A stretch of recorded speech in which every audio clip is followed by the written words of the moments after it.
Okay. It's a bit high. Okay.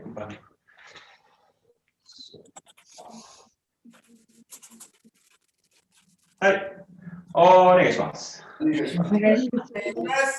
to do a little bit of warm up. I want to do the seitai thing, but I'm going to involve the arms because. Okay, cool.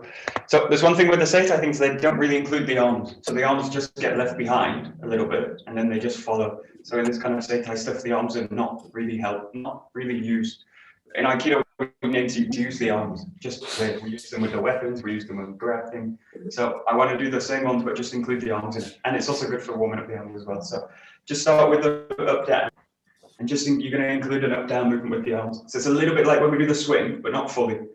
So what the swing with the arms has really like a structure to it. I don't go into like a structure, so keep the kind of seitai, but just feel at the same time you can move the arms up and down.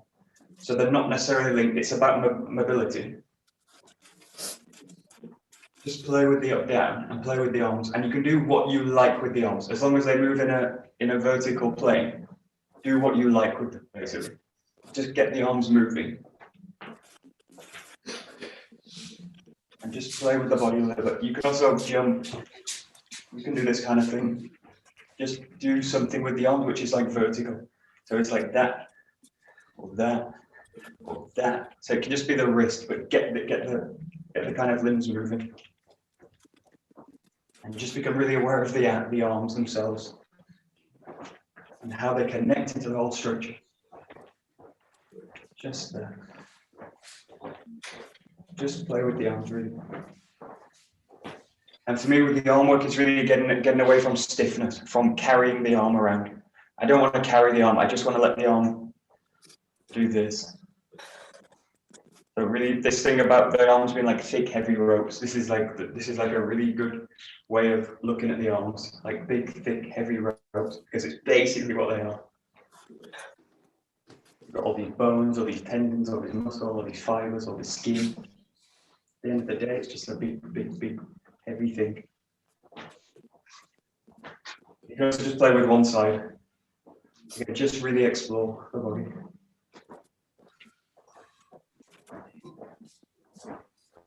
Okay. And we go front back. So you got this one. You know, at the same time, you're going to do this one with the arms. So you got this and this. You will feel. You can actually start this movement in the arms. So you'll feel this movement just automatically pulls you front and back. Just play with anything that's on this. Playing with the arms are coming front and back. You can also do like this if you like that. But this one's better for this. So we'll just open the chest out.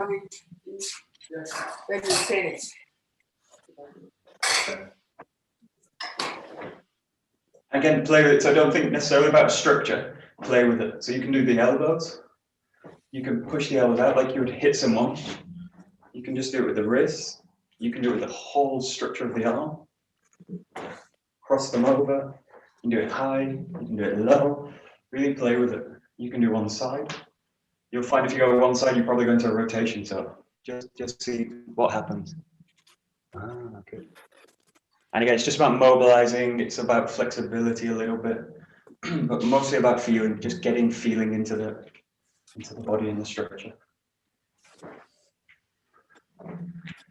You can also go a little bit further if you feel a bit flexible. Come back, bend it down a little bit, up and out. Just play with it. Just keep the arms going.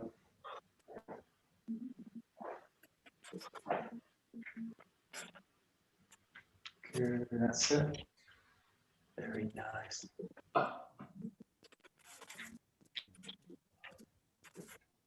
Okay, you're going to go side to side, and you're going to go across like this way.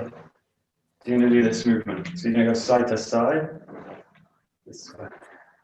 It might take a while to get used to these a little bit because the body's kind of doing one thing, the arms are going to do another. But just feel the whole body. And again, you can do this one side. Really, again, play with the form. There's no fixed form for this at all. So what I'm doing is just an example. Really get something kind of. You can think about Joe work when we do Joe work and we do like these movements. is really built off this. Or you think about like Ikkyo, just play with it. Just get the arms moving in a kind of lateral plane. Good. There we go. There we go. Good. Good, good, good. Also play with kind of phrases movement. So if you remember those, you know those kind of Newton's cradles where they kind of go. So you can really play with the arms in lots of different ways. They're really, really, really very adaptable, flexible joints. So you can do a hell of a lot with the arms. That's why we like doing things with the hands. Good. Okay, this is the one we do anyway. This is the rotation. So you're going to use this motion with the arms, and you're going to rotate with it. Don't get into a fixed form with it too much. Just feel the body. Really now moving from the hips. Get the feeling that the arms are going to move in a rotation. So you're going to move rotating with each other. So you're going to do something like that. And you can open it out. The things you can play with in this one is like the distance of the hands from the hips. So them being away or being close. And you're kind of just playing with those areas. So if you think about a spiral, it's like a tight spiral. Or it's a big, heavy, big tornado kind of spiral. So you got slow, condensed spiral, big. And everything in between. And again, you can play just with one arm.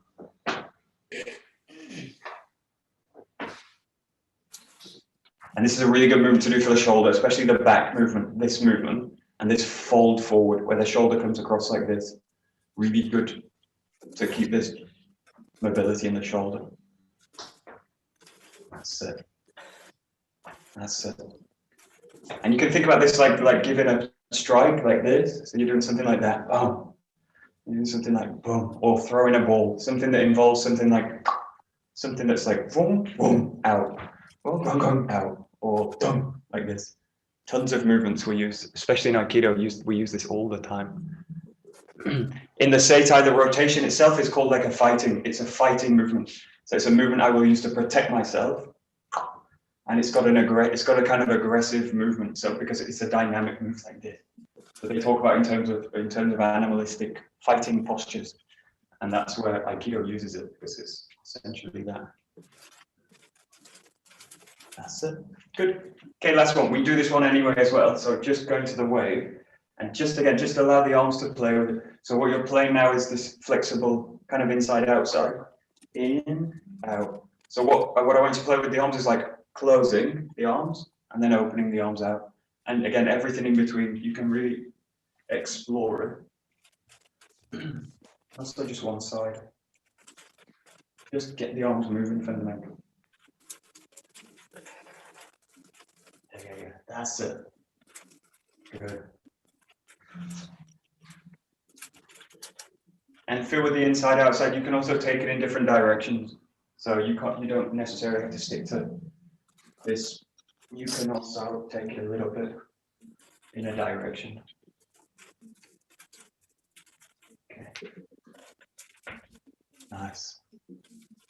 Okay. Yeah, so one thing about this one, try and see what we start in is quite loose through the structure. So this is quite loose. This is quite loose. This is quite loose. This gets a bit heavier. And when we get here, the system's a bit less slack. So there's less slack in the whole system. There's something more integrated as we come down, because you're basically moving now the whole body from the center. And you're really trying to move towards like integration. And what that does is start to bring the system really fully online. So the feet are included, the hands are included in everything the center starts to do. You can think about the hips and the hands or whatever you like, but center to periphery starts to become like a bit more firm. You're starting to take the slack out basically with this. That's it. Great. Super. Good. And we'll just do some breathing just to finish. So just stretching up, right up, stretching a little bit back, and then stretching forward, bending the knees all the way down. Let the body relax into the ground. Relax the head. Draw back to the center. And then draw back up. Just about 8. Breathe at your own time. Follow your own breath.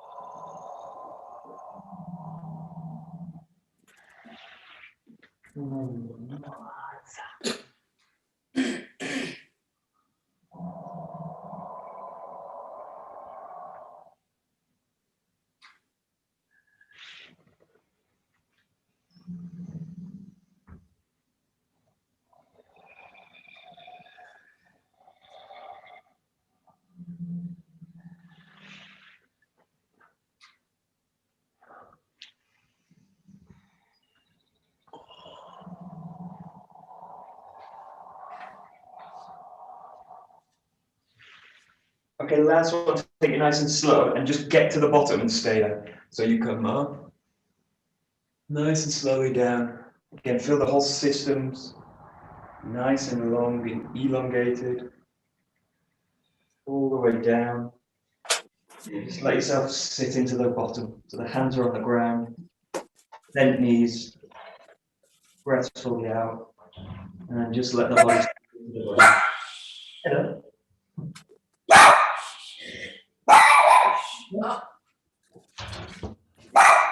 Luna.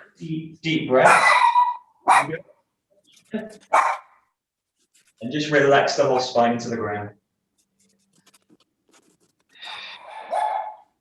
Okay, what I want you to start to do is just play with a kind of spinal.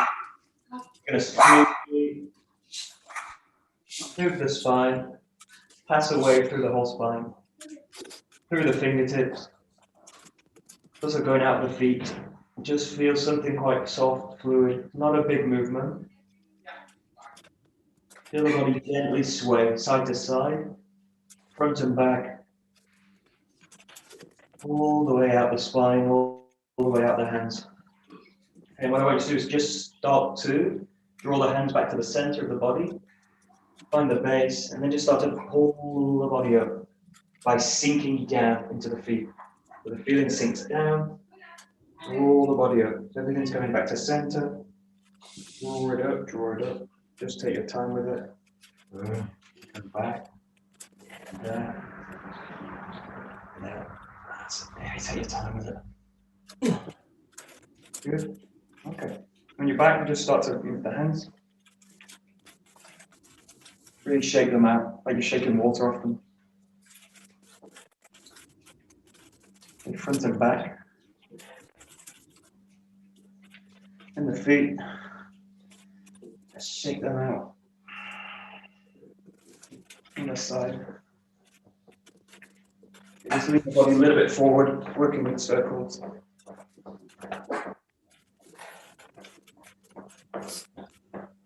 Get the whole joint system to move. Start to draw back to center. And just go into the shape. Whole body. And feel the ground. Feel the space you're in as well. Just try and feel everything. And then just slow it down.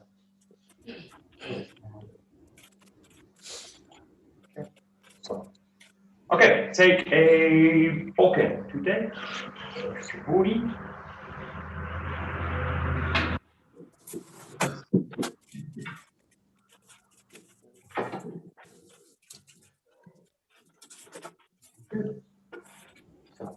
We're just going nice and easy just into the first suguri. So just take your time with it. Starting from this position, just coming forward to the kamae.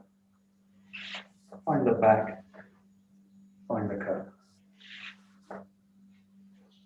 No speed, no power. Nice, big, big, big, clear movement.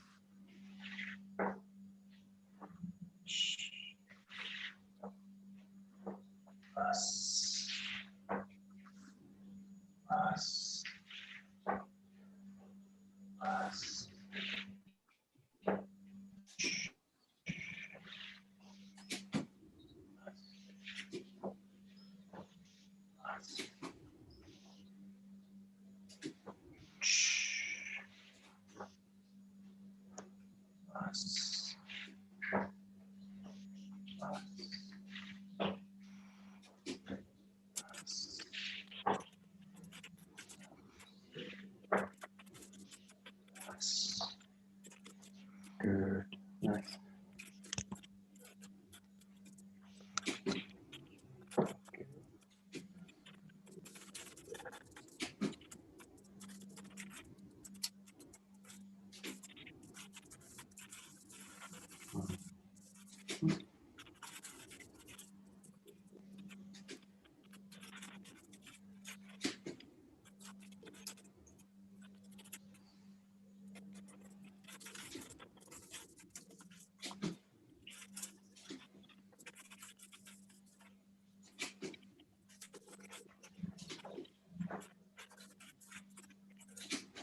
Good. Okay, we're going to focus on one detail today, which is like the wrist. So when you do this movement, what we tend to do with the arm is like lock the joint and then move it. So we do something like that. So the wrist is like that, and then just something like that. And we tend to do this when we do like Shomanuchi work as well, like something like that, and it's a little bit robotic. But if you look at the movement and you look at the kind of point of this cut, or the point of the movement using the sword, it's really in a way to train kokyu work. And kokyu work really requires something in the wrist to mobilize. So if the wrist's not mobile, or if any part of the joint system is not really mobilizing or free to mobilize, I've locked it. And I just don't want to do that. So again, it's about taking the slack out of the system, but it's not about making it rigid and moving it. So it's much more about this kind of thing. So just notice one thing. This is clearest in the raise.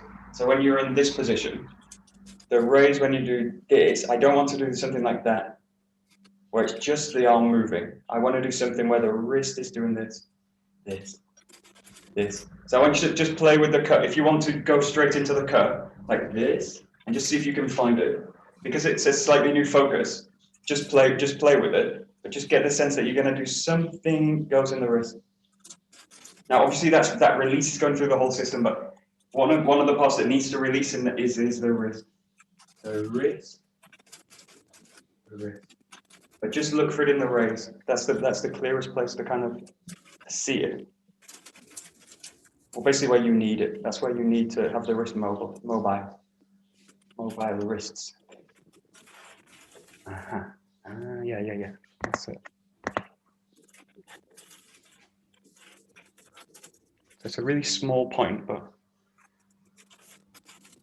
yes.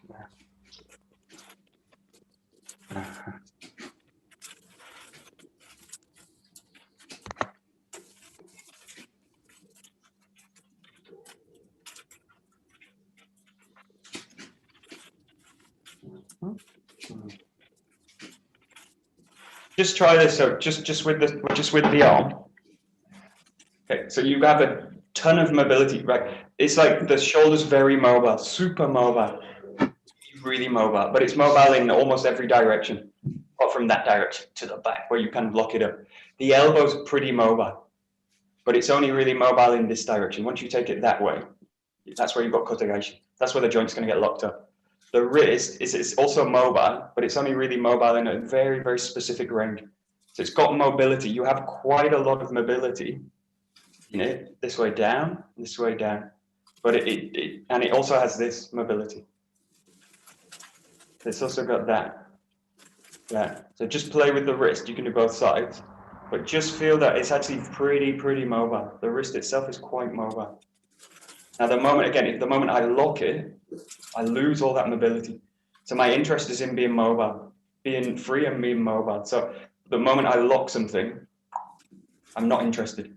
So I want to really keep it free. Gong, gong. So all this kind of kokyu work we do relies on mobile wrists. And it never gets to a point where it's going to kind of lock into it. Obviously, I get to a point where it's going to sink into the system. Bonk. But then as soon as I'm free, it's going to be mobile. Gong, gong. So just play with it. Play with the wrist. And then what I want you to do is do the same thing with the sword. So this is where how I grip the sword is very important, because if I grip it in a way that's like this, on top, this wrist mobility won't ever really manifest itself. Because I've already locked the wrist up. So it's got in a kink and it's locked up. And then this happens. The shoulder takes over. If I'm like this, the wrist has nothing to kind of do because it's too loose on the sword. So this is like too mobile, it's too loose, the sword.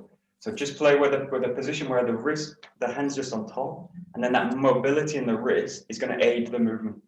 So just play with it. You can keep the left hand on, just mobilize the right hand. But there's something going to happen where that hand work mirrors what I want to do with the sword. So again, this is about integrating the whole body, not just doing the thing with the wrist, but it's actually the whole body's doing it. And that movement from the wrist is being initiated by the hip. But just for now, just get this feeling like something here, something in the wrist, and really just play with it. You can do left side, right side. But something mobile in the wrist. And again, there's no right or wrong in this because you're just playing. So play with mobility. I've also got all this mobility. So we use this a lot, this kind of mobility. Now, if I lock the joint system, this won't happen. So I need something mobile, something mobile, something mobile, something mobile. Go. So all those movements come from that mobility, but we train it solidly in the first Suburi if I know about it. There we go. That's it. That's it. Good. That's it.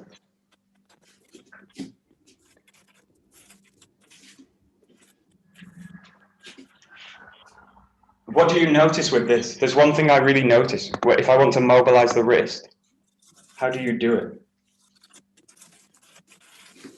Oh. Not sure. Not quite. You're going to have to tell us. I'm going to have to tell you. No? Relaxing the fingers. Ah, there we go. Petrus, yeah, exactly. You need to release. You need to release something.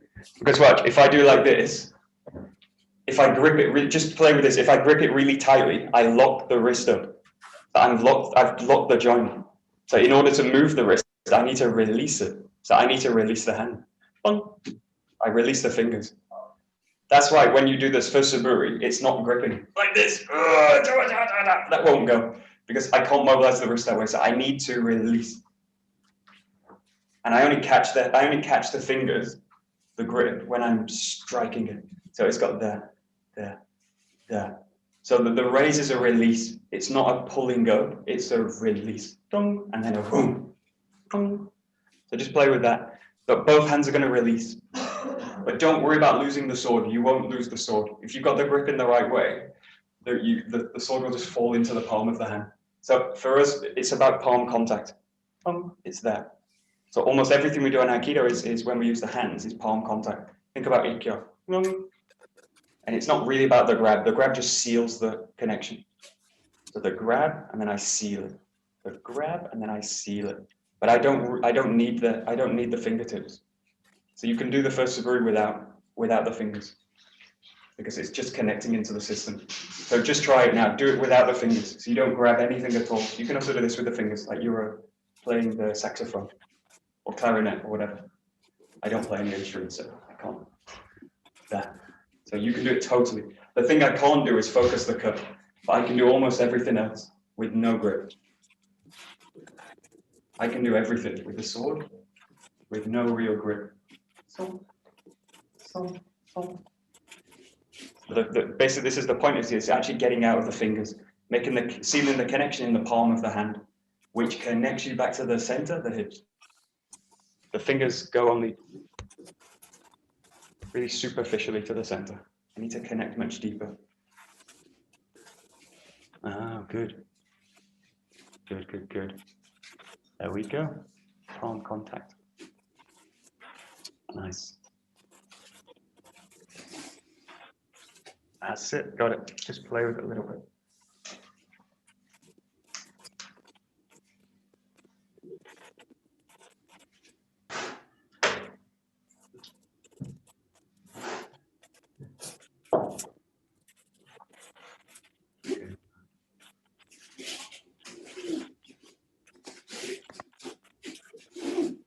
Yeah, I heard a really absurd story one time. Someone told me, another teacher said, I won't give you the name, and I won't tell you who said it, but he said like this, you need to keep the grip on the sword, because if I go to here and someone's behind me, they might be able to pull the sword from behind me out of the grip.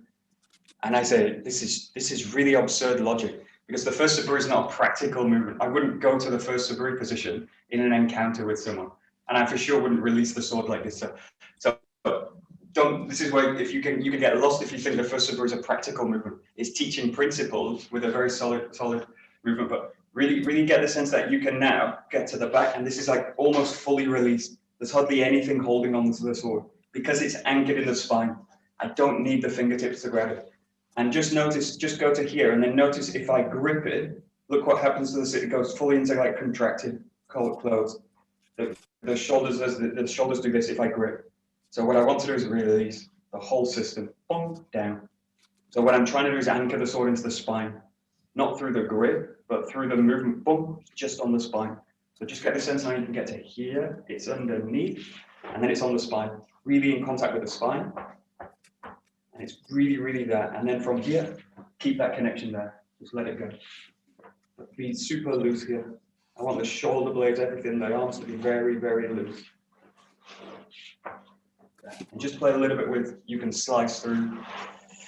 You can just place the sword. But the key point now is just that point at the back. Feel really open. So. And again, it's not a practical movement. You would not do this in a kind of encounter. Or you could do it as a trap. If you really wanted the guy to attack you, you could do it as a total trap, but not advisable. I wouldn't ever do this position in kendo, for example. Just wouldn't happen. Oh, good. Yeah, good. Nice. Okay, good. Okay, now the point of like anchoring it to the back and to open, relax the shoulders is to maintain that position. So the reason we come back to that position every time is to find that feeling. So what can happen, what I see sometimes is like if people don't really do that, so I don't really find the back. And then the next time I don't really find the back. And the next time I don't really find the back. Every time I just get more and more condensed, more and more like this. So really use this as like a reset for the system. Every time, fully come back to here. That, and then drop into it. Every time, fully back, fully in. So I use it as like a balancing. Reset there, the spine. Engage the spine. Find the length, engage. Find the length, engage. So see that movement? It's like a breath in the move. It's like so it's like a reset for the body. Otherwise, you get locked into just repetitive. And again, think you were going to do this for 2 hours, 3 hours. You're going to do it all day. Chopping wood. Boom. No. No. You can. If you were to do it really efficiently, you could do it for as long as you like. Maybe. You would maybe need to go to the toilet. But.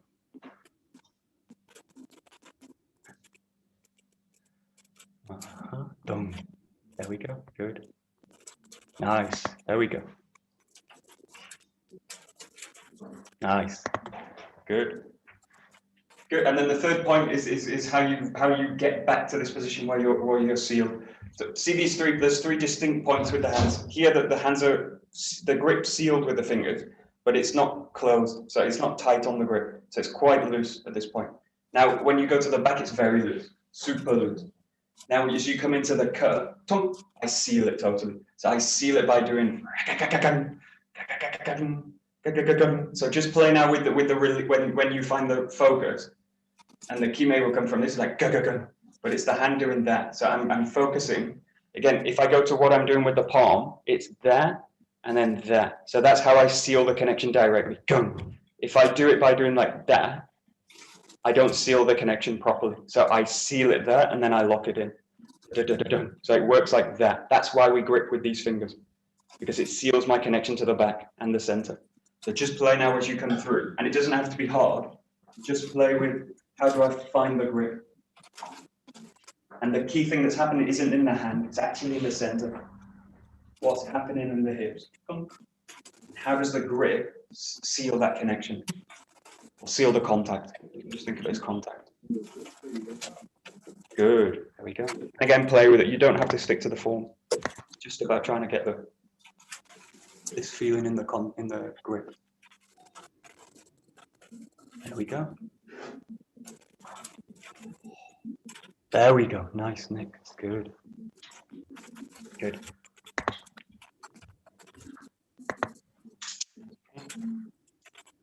And this is what I want you to just play with this, because what we tend to do in the cut is not only seal the connection or grip, we tend to push or do something with the arm. So what tends to happen as we come with the cut is like something either here, something here, like doing something like this. I don't want to do those wrist inflections. So I want the wrist to be mobile, and at the point that it hits, gum, I grab it, gum. So it doesn't do something like that, or something like that. So it doesn't do those things. Because what I'm doing is passing the feeling to the sword. So the tip takes the place of the wrist in this case. So get the sense that as you come through, not that, but something like just seals the connection. Gum, gum, but not gum. This will draw you out of balance. It will take you away from the center rather than into the center, which is what we want. We want to go deeply into the center. So don't push, don't pull. Don't pull the sword up, don't push it out. Just grip it. Boom. There you go. You're basically just closing the grip. You're doing it in a very specific way.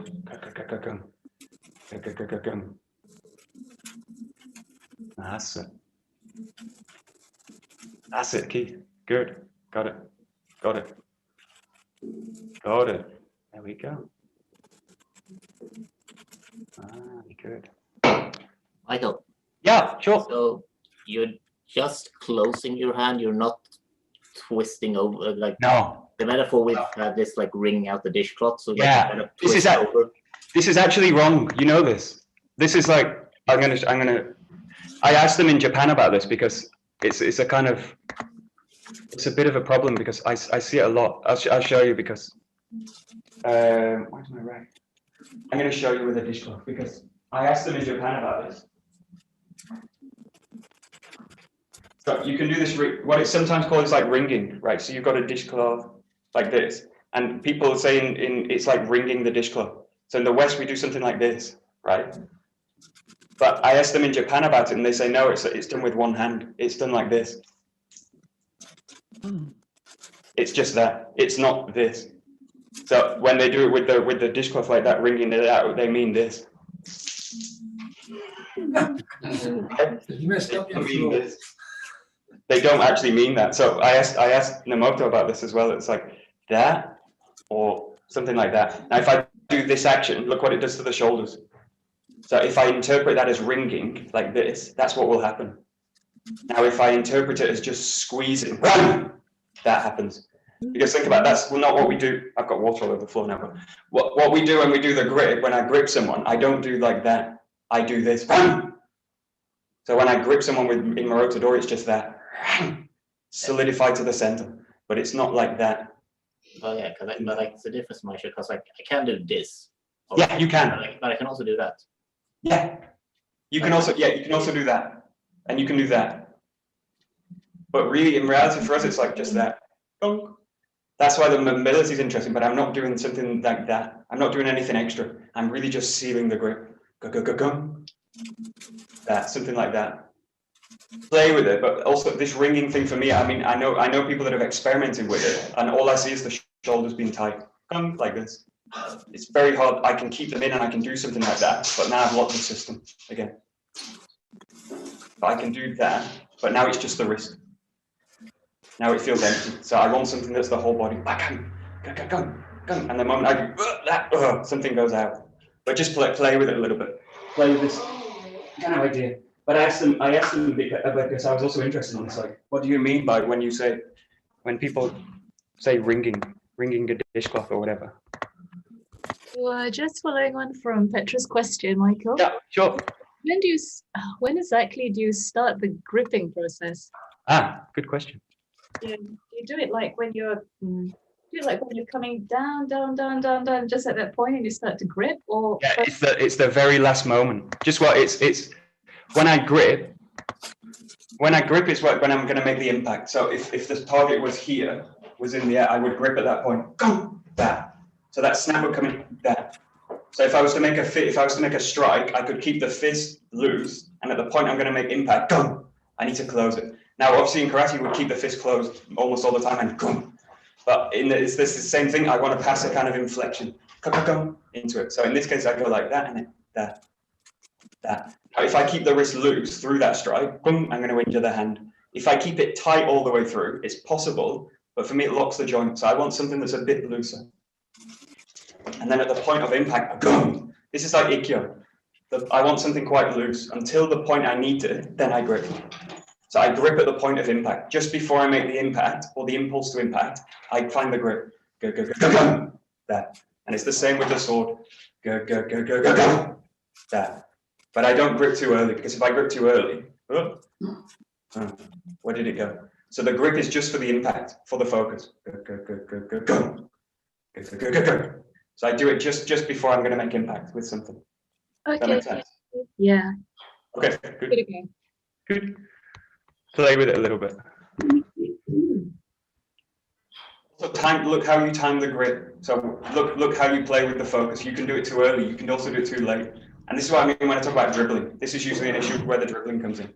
It's a mistimed focus in the hands. Oh, really wet. Okie dokie, don't step there. There we go. That's it. Nice. Yeah. Good. And just notice now, take the focus away just from the focus and go through all of it. So you've got, again, these very specific movements, not only with the wrist, but with the fingers and how we make contact. So you've got this position. Again, it's quite light. I'm not strangling the bokken at all. So then when I come to the release or the raise, it's like that. And as I come into the focus, they've got specific qualities of feeling. There. You can also just come back to the kamae as well, just to make it a bit clearer. So you've got these three methods of using the grip. So there's like in contact but not sealed. There's really relaxed open, still with contact in the palm. And then there's fully sealed. So, and again, this way of using the contact, it permeates the whole system. Whether you do an Ikkyo, Kotegaishi, whether you're using the Jo, it's always the same. You can find this feeling in anything you do in Aikido. So, good. That's it. Just play with it a little bit. Nice. Good.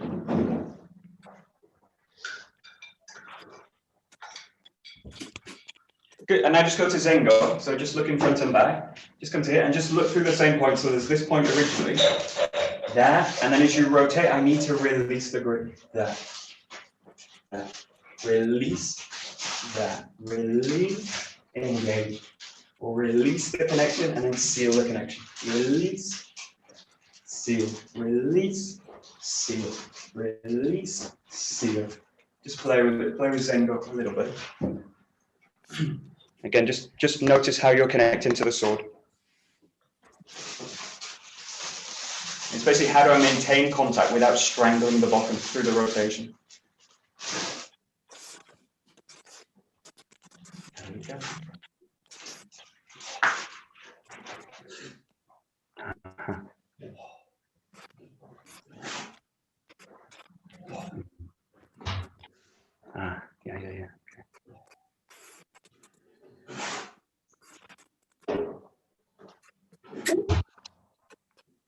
Yeah. Okay.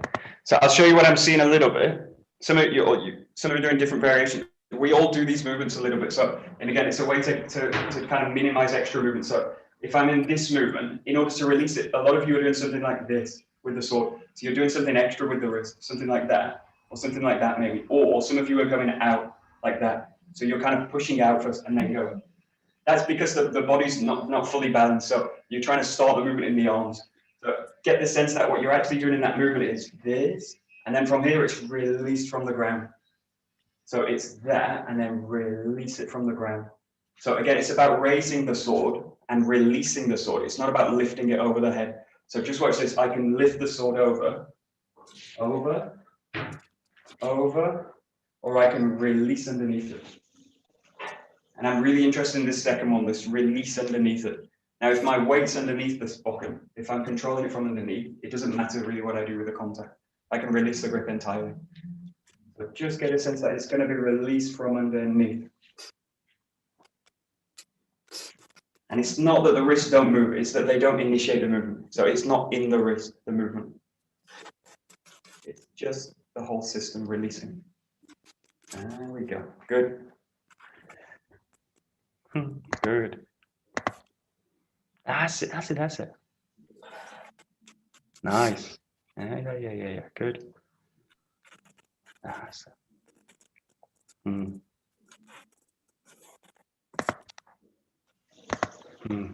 Okay, take the focus away from the wrist, go to the feet. So it's a kind of rule for me as well. I can't move the arms without moving the feet in some way, or at least putting pressure into the feet. So just what it says, if I move the hands without moving the feet, I've broken a rule. So if I do something like this, and then I move the feet, I'm breaking one of my rules, which is whole body movement. So get one of the sense, it's like, done, and then from here, release through the feet. So really just put all your focus on the feet, release. The feet, release, release. So that pressure that goes into the sword goes into the ground, and then I release it, and then I press it in again. Release it, press it in. So just go to the feet, just notice what the feet are doing. Forget the wrists, forget the arms, just let them go. What are the feet doing?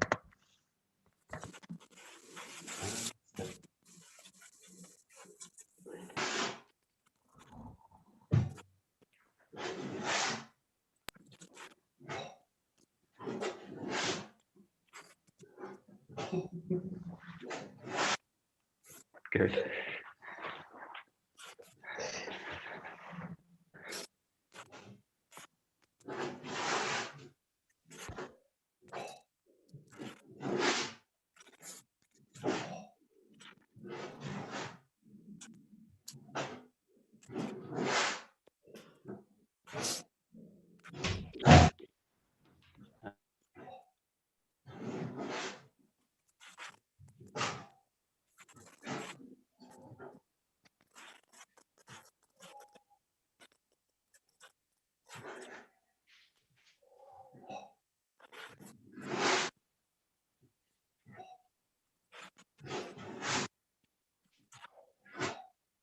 Okay, good. Great. Okay, we'll do something we've not done in a while, which is the shiko, giri. So cutting in 4 directions. So really good again for releasing the body, because you basically exaggerate that motion. So you're going to come now to the front, cut to the back. I do a 3/4 turn, and then to the back again. And in this case, just coming back to the front. So just take your time. Do really 4. Stop, pause, regather, and then do it again. So you go 1, 2, 3, 4, and then back to the start. 1, 2, 3, 4. And especially putting focus now on that 3rd rotation. That's where it's really becoming exaggerated. So it really gives me a lot of chance to practice this kind of releasing. Release, tighten the slack. Release, tighten. Release, tighten. It's got this kind of pulsing through the system.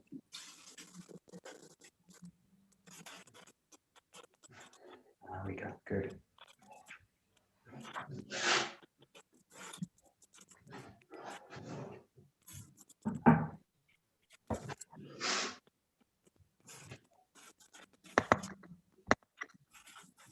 When I say taking out the slack, does everyone understand? Do you understand what I mean when I say taking out the slack? Or no? Too early. The problem with that question, the problem with that question is that I can honestly say yes and be wrong. Yeah, you can. Totally. Give it a try. What do you think I mean when I say taking out the slack? Or what does it mean, taking out the slack?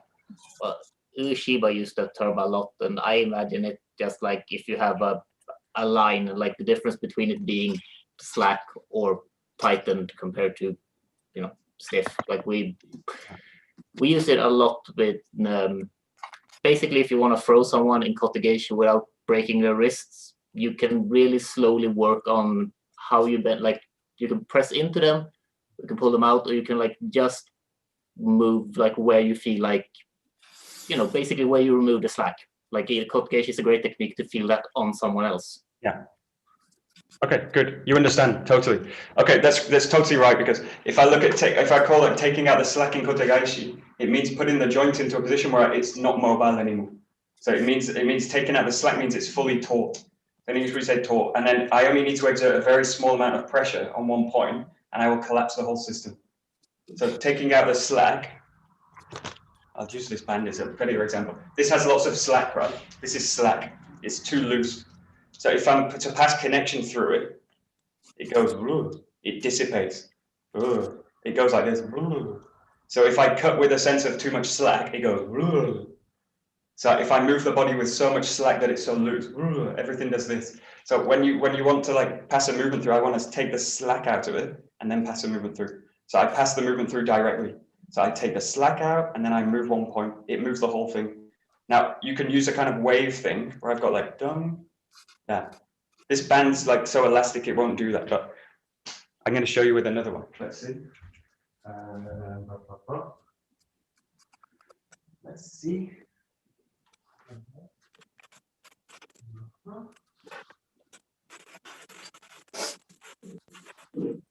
Oh, actually, I show you with this. It's a good point. Nunchucks, they work on taking the slack out. So I can't strike with a nunchuck if it's too loose. I can't pass a movement through. So I need to pass a movement through where the slack is taken out of the nunchuck. So the nunchuck needs to pass through a phase like that. That's the point when I strike the person. So the point when it goes boom, like that's the boom when it hits the person. If it strikes when it's slack, it goes boom. It doesn't hurt. It doesn't impact the person. So you want to have the feeling when you do a movement like taking the slack out of the movement. So this is what we do in the bokken, but it's less pronounced because it's a stick. So you need to have the sense that it's actually my whole system's doing that. So when you do the sense of taking the slack out, it means that I'm not kind of loose. This is too loose. So get the sense that you're going to come here, and then I release the slack. I give myself space, and then I re-engage into it. So there's something where the whole system goes online, and I'm passing a movement through the center, go, to the hand, go, go, go, and then I release it, and then I do it again, and then I release it, and then I do it again. But I'm always working with a sense of some slack out of the system. My system's never totally slack like this. It's always somehow engaged. The connection's always going to be a little bit like this. And this is what I use when I do a technique on someone. I'm applying this principle against them. So I'm tightening the slack on their system so that they can't move in any other way. So it works two ways. When you do a niki or kotegaeshi, for example, this is what you do. You take the slack out of the system and then you use it. Just play with it a little bit. There we go. Just look at me.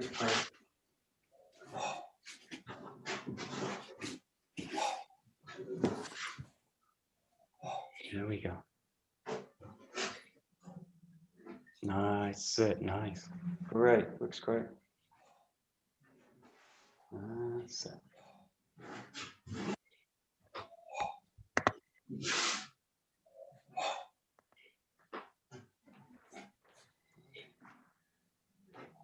So we'll just focus on that third movement, and I want you to do it both sides. So this is a really great move because it's just a transitional movement. So it's a big move, and it requires a lot of like release and a lot of control in it. I can do it like this way, so I go like this, and then I kind of, so I carry myself over and I carry the bokken over. I can do it really with a sense that it's there and then just rolls through the body. So just play with this right side, left side. You start with one side. Always the rule is the front foot is going to cross the body. So it's going to cross, and then I cut to the rear. And then if I'm in the left side, it just crosses, goes to the rear. But really focus on that as a transitional movement. So it's not about getting to the cut. It's about passing through that movement. And how I pass through that is essential to my balance. Run. Run. And and do it with a sense of real clarity again, and a sense always like the system's not totally slack. Some kind of. I have a question. Yeah, sure, go ahead. When you start with the right foot and the foot starts, will it be there on the front? So yeah. If you think, let's see. The right foot is again in the front. You can do. Watch this. You can do this. Oh, you can do. Oh, where have I gone? Blah, blah, blah, blah. 1 second. I remove, and then that. Oh, okay, good. Can you see me? Yeah. Yeah. Okay. When you do this, you can do this 2 ways. So I can be right side forward, and I can just adjust that way, and then you can come back the other way, or you can just separate them out. So don't necessarily do them one and then the other. You can separate them totally. So I'll also just if you just want to work the right side, for example, I just go to the right, I just send it, cut on the left, and then I just come back. Right side again, 3/4, and then back to the right. And then I do like 3 or 4 one side, and then I go to the left. And if you think about it, you're always going to do a 3/4. So if I face the front, as I make that movement, I'm going to end up facing this way. So you go here, here, and then you can just come back to the left side, and then you go 1 and around. Yeah. And I'm pretty much hanging on the spot. So if I think about it, I'm basically revolving around the center this way. Does that make sense? Yeah? Okay, good, try. So you can alternate it, or you can do one after the other. Just play with it a little bit. When we do, there we go. That's it.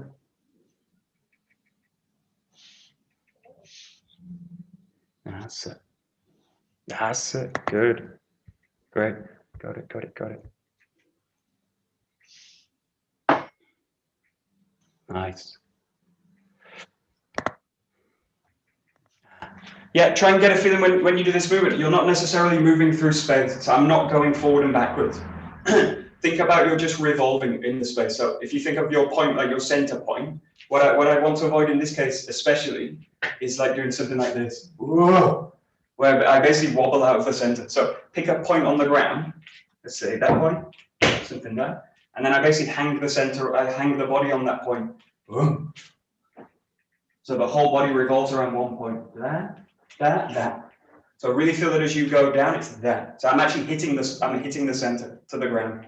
Go. That.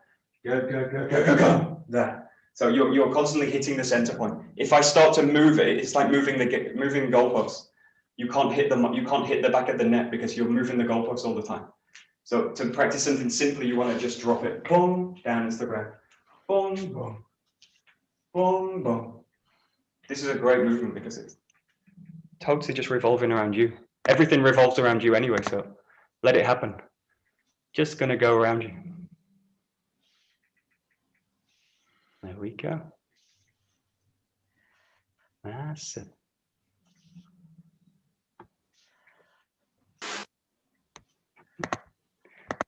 I asked someone in Japan about this movements as well, and where did they come from? And he said they came from Mo Sensei, and he used them as misogi practice, and he was like, I'm the center of the universe, everything revolves around me.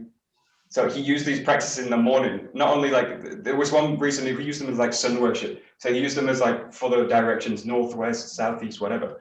But he also did them as like, I am the center of the universe. That. And that's where he moved from. That's where Sensei moved from. He had that as a quite clear, I am the center of the universe. There's no one else. Deal with that. So like, really don't try and move through the space. You don't need to. So when you do this kind of movement, just feel at the center point. Go, center, go, center, go, center, go. Everything's going to emanate from that point. So you're right at the center of it. Just give it a try. And whether you move or not, that's true. So you can go anywhere you like, you're always going to be at the center. But to make it easier to locate, don't move so much. Pick a point, stick to it, and revolve around it.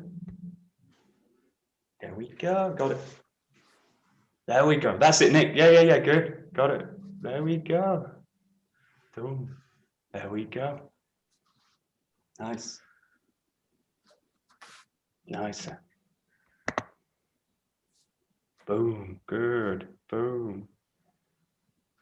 And now you're all like impacting the ground, which is great to see. Boom. Looks heavy, dense. Nice. Great.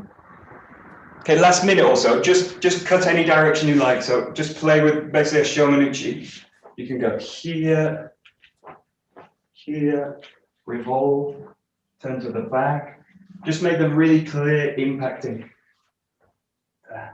You can step, you can rotate. Just keep it to a Shomanuchi because this is the clearest way for us to really find the ground and take the slack out.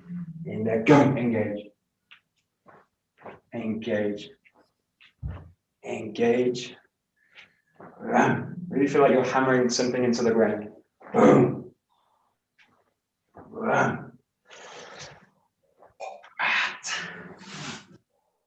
Whoosh. There we go. Really make them clear. Cut and then release, cut, release, cut. Make them really defined. Oh, that's it, that's it, that's it. Got it. And again, now you're really moving around the space. Try and maintain your center point.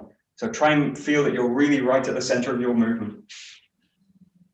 You're either like aligning to that or you're coming out of it. That's what we call like uncentered. Being centered is a big, big, big thing for us.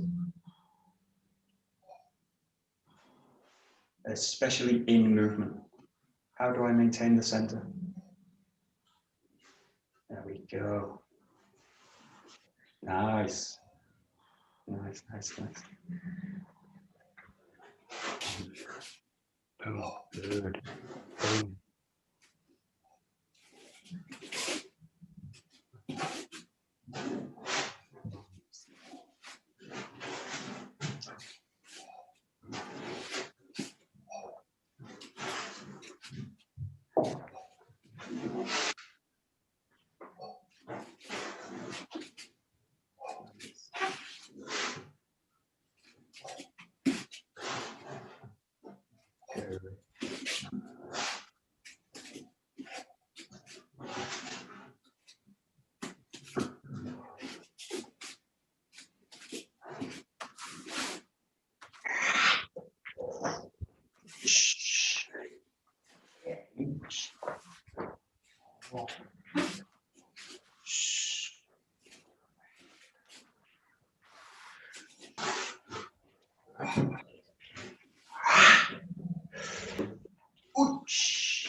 Great. Okay, is that pretty clear? Or is there anything you're confused with, or I'm confused you? Also, sometimes being confused makes you think a little bit. But if everything's clear, is this okay? Yeah? No questions? No. Good. Okay, too early. Okay, we will bow out. Domo, arigato, gozaimashita. Oh, Arigatou gozaimashita. Very good.